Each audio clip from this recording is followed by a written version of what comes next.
Hello everyone. आज के इस वीडियो लेक्चर में हम आर्टिफिशियल इंटेलिजेंस के कुछ इंपॉर्टेंट एमसीक्यू क्वेश्चंस डिस्कस कर रहे हैं।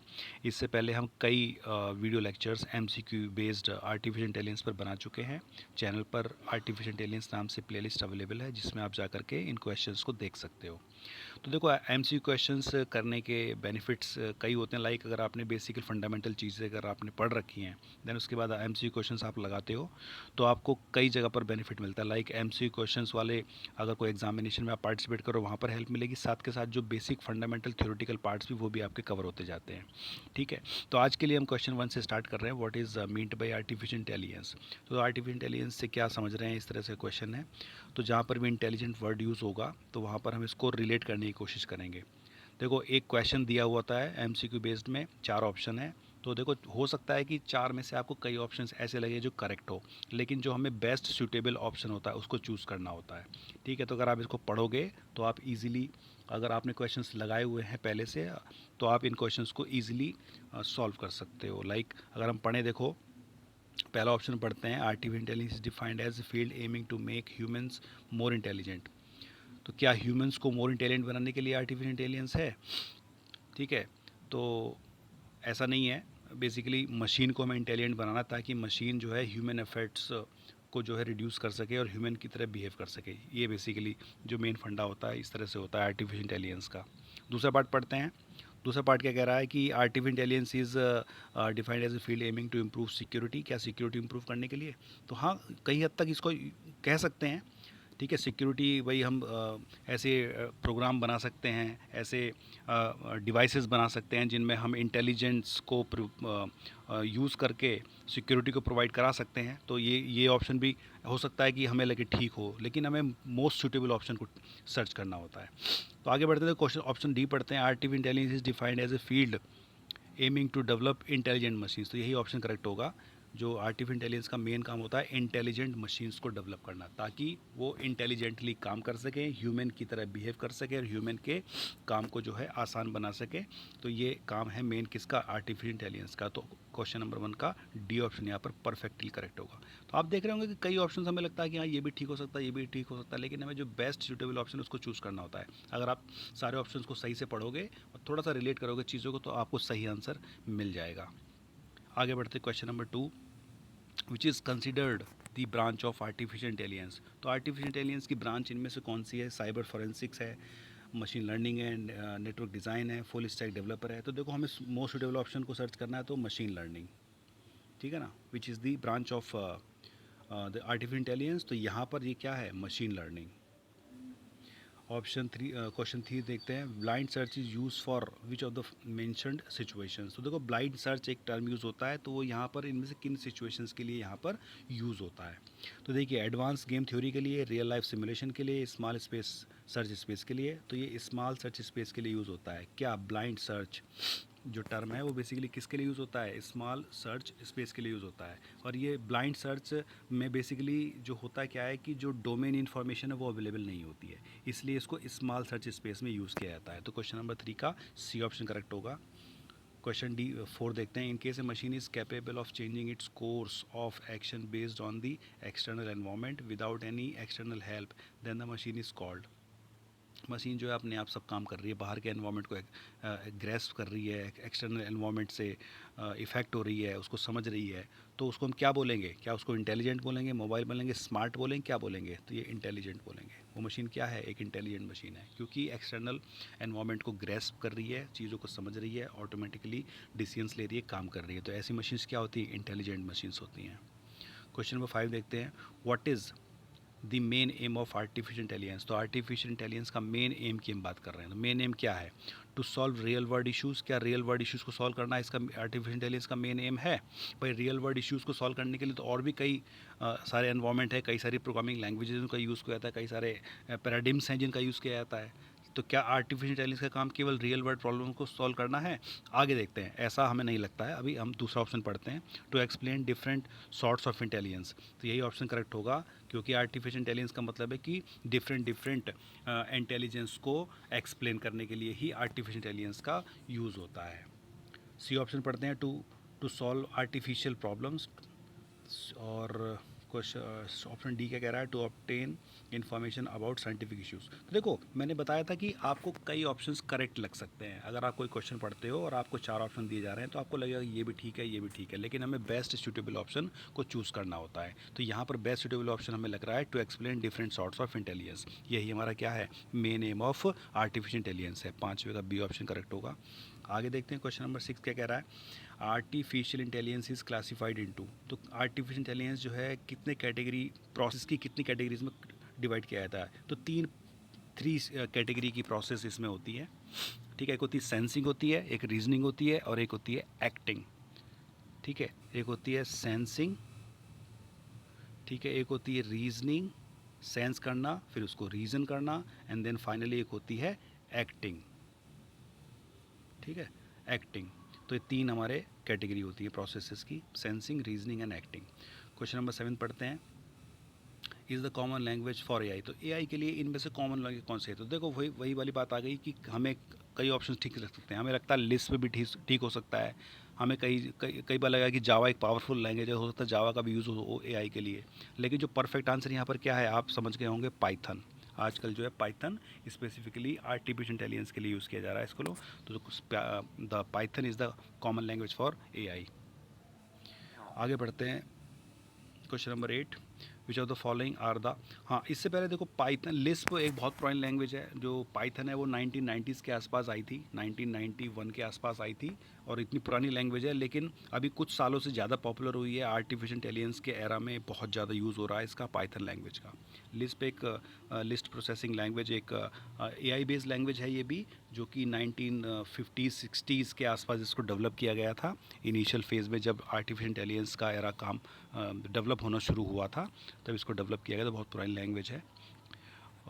तो काफ़ी पावरफुल लैंग्वेज है, लेकिन जो आजकल अगर हम देख रहे हैं तो पाइथन का ज़्यादा यूज़ हो रहा है। किसके लिए, एआई के लिए। तो most common language for AI is Python. 7th का बी ऑप्शन करेक्ट हो जाएगा। ठीक है, आगे देखते हैं question number 8, which are the following are the proposition symbols in artificial intelligence. तो आर्टिफिशियल इंटेलिजेंस में प्रोपोजिशन सिंबल्स क्या क्या हैं, तो आप समझ गए होंगे। ट्रू फॉल्स नल नहीं होता, केवल ट्रू होता है और फॉल्स होता है। तो बी डी ऑप्शन यहाँ पर करेक्ट होगा।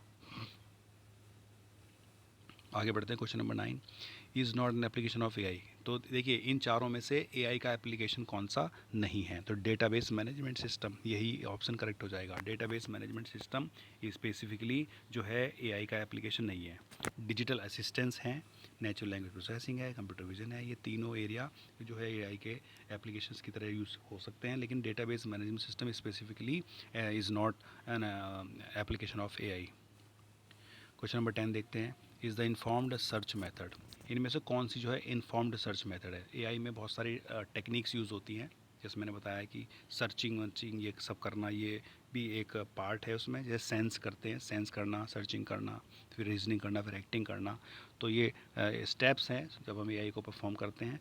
तो ये पूछ रहा है कि इनमें से कौन सी इन्फॉर्म्ड सर्च मेथड है। तो ये चारों के चारे तीनों के तीनों जो सर्च के मेथड्स हैं, ये सारे तीनों के तीनों ही क्या हैं, इन्फॉर्म्ड सर्च मेथड है। मेमोरी बाउंड ह्यूरिस्टिक सर्च, ए स्टार सर्च और बेस्ट फर्स्ट सर्च, तीनों के तीनों ही क्या हैं, ये इन्फॉर्म्ड सर्च मेथड हैं। तो ऑल ऑफ दी अबव यहाँ पर आंसर करेक्ट हो जाएगा, ऑल ऑफ दी अबव। 11 देखते हैं, is a component of AI. तो इनमें से देखिए एआई का कंपोनेंट कौन सा है। क्या ट्रेनिंग है, क्या डिज़ाइनिंग है, या लर्निंग है, या पजलिंग है। तो आप देखो, अगर थोड़ा सा अगर आपने कंसेप्ट पढ़ा होगा तो आप समझ गए होंगे लर्निंग। लर्निंग जो है वो किसका कंसेप्ट है, एआई का है। लर्न करती, क्योंकि मशीन जो है उसमें ऐसे इंटेलिजेंस डाला जाता है कि वो ऑटोमेटिकली लर्न कर सकता है, ग्रेस्प कर सकता है, सेंस कर सकता है चीज़ों को। लर्न करना, फिर उसको रीजनिंग करना, देन फाइनली उसके ऊपर एक्ट करना। तो लर्निंग यहाँ पर करेक्ट ऑप्शन होगा 11 का सी।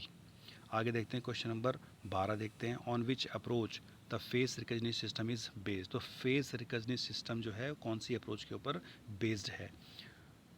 तो फेस रिकग्निशन सिस्टम जो है ये अप्लाइड एआई अप्रोच के ऊपर बेस्ड है। Applied AI approach. तो अप्लाइड एआई अप्रोच जो है वो डिफरेंट कमर्शियल टाइप के एप्लीकेशंस के लिए इसका अप्रोच का यूज़ किया जाता है। तो फेस रिकग्निशन सिस्टम भी उनमें से एक हो सकता है। तो जो फेस रिकग्निशन सिस्टम जो बेसिकली इनमें से कौन सी अप्रोच के ऊपर बेस्ड है, applied AI approach. Option D यहाँ पर करेक्ट होगा 12 का। 13 देखते हैं, was originally called the imitation game. तो देखो इनमें से कौन सी जो है इमिटेशन गेम, उसको शुरू में इमिटेशन गेम कहा गया था, तो ये था ट्यूरिंग टेस्ट। ए ऑप्शन, ये गलत स्पेलिंग है इसकी, ट्यूरिंग, ये ट्यूरिंग स्पेलिंग इस तरह से होती है, टी यू मिस्टेकली गलत लिख दिया गया है, Turing, Turing test. It was conducted by a scientist called Alan Turing in the 1950s। और ये एक मशीन क्या ह्यूमन की तरह बिहेव कर सकती है, इस तरह से एक टेस्ट ये किया गया था। तो ये it is one of the test जिनसे जो है एआई की शुरुआत मानी जा सकती है। तो ये 1950s की बात है। तो उस गेम को इसको क्या कहा गया था, इस टेस्ट को, तो ये कहा गया था इमिटेशन गेम। मीन्स की मशीन क्या ह्यूमन की तरह बिहेव कर सकती है, नहीं कर सकती है, इंटेलिजेंटली बिहेव कर सकती है, नहीं कर सकती। तो ये टेस्ट किया गया था, उस टेस्ट को हम क्या बोलते हैं, ट्यूरिंग टेस्ट, और इनिशियली उसको बोला गया था इमिटेशन गेम। तो ये ट्यूरिंग टेस्ट हो जाएगा 13 का ए ऑप्शन। 14 देखते हैं, A I agent can interact with its environment using. तो देखो एआई का जो एजेंट है वो एनवायरमेंट से कैसे इंटरेक्ट करेगा, तो वो सेंसर्स और परसीवर्स को यूज़ करके इंटरेक्ट करेगा, सेंस करेगा, परसीव करेगा। सेंस मतलब to grasp, learn to grasp, और परसीव का मतलब होता है कि जो भी हमने ग्रेस्प किया, जो लर्न किया, अब उसको एक्ट करना है। ठीक है, तो sensors and perceivers to grasp and then to act what has been grasped. तो ऑप्शन सी यहाँ पर करेक्ट हो जाएगा। 15 देखते हैं, is an example of an artificial intelligence. तो देखो इनमें से कौन कौन से एग्जाम्पल्स हैं जिनको हम आर्टिफिशियल का इंटेलिजेंस एजेंट बोल सकते हैं। तो देखो ये सारे के सारे एजेंट्स की बोला जा सकता है, ह्यूमन, ऑटोनोमस एयरक्राफ्ट, रोबोट। ठीक है, तो ह्यूमन के ऊपर डिस्कशन अक्सर होता है कि क्या ह्यूमन को हम एक आर्टिफिशियल इंटेलिजेंस का एजेंट बोल सकते हैं। तो फाइनली जो है कई रिसर्च में ऐसा निकल के आया है कि यस, ह्यूमन को आर्टिफिशियल इंटेलिजेंस का एजेंट बोला जा सकता है। तो ये ऑल ऑफ दी यहाँ पर ऑप्शन हो जाएगा, मीन्स की all of the above correct. 15 का डी ऑप्शन करेक्ट हो जाएगा। 16 देखते हैं, is consider the expansion of artificial intelligence applications. तो इनमें से कौन से जो है वो आर्टिफिशियल इंटेलिजेंस के एक्सपेंशन की तरह देखे जा सकते हैं। तो क्या ये प्लानिंग एंड शेड्यूलिंग है, भाई प्लान करना, शेड्यूल करना, डायग्नोसिस करना किसी प्रॉब्लम को, मेडिकल इश्यूज़ को, मेडिकल टेस्ट्स को डायग्नोस करना, गेम प्लेइंग करना। येस, तो ये ऑल ऑफ दी ऑप्शन यहाँ पर करेक्ट हो जाएगा, डी। सारे के सारे जो है आर्टिफिशियल इंटेलिजेंस के एक्सपेंशन की तरह यूज़ किए जा सकते हैं एप्लीकेशंस। ये सारे के सारे एप्लीकेशंस एआई की फील्ड में यूज़ हो सकते हैं। 17 देखते हैं, which of the following is the function of an AI agent. AI agent का काम क्या है। तो ऑप्शन ए पढ़ते हैं, to map the percept sequence to an action, कि जो सीक्वेंस, जो परसेप्ट सीक्वेंस आई है उसको एक्शन में परफॉर्म करना। तो यही ऑप्शन करेक्ट होगा, पहला ऑप्शन ही करेक्ट हो जाएगा, to map the percept sequence. Like जैसे हमने बताया कि जो एआई एजेंट्स क्या करते हैं, वो पहले सेंस करते हैं, फिर उनको लर्न करते हैं, फिर उनको रीज़न करते हैं, देन फाइनली उनको एक्ट करते हैं। तो जो परसीव किया गया है, जो परसेप्ट किया गया है सीक्वेंस, उसको एक्शन में परफॉर्म करना, ये किसका काम है, एआई एजेंट का। ऑप्शन ए ही यहाँ पर करेक्ट हो जाएगा। और अगले ऑप्शन भी हम पढ़ लेते हैं, to map the goal sequence to an action. To map the goal sequence, goal sequence को एक्शन में परफॉर्म करना नहीं, गोल तो बहुत आगे की बात है।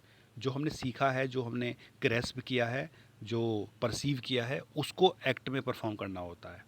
ये हमारा एआई एजेंट का काम होता है।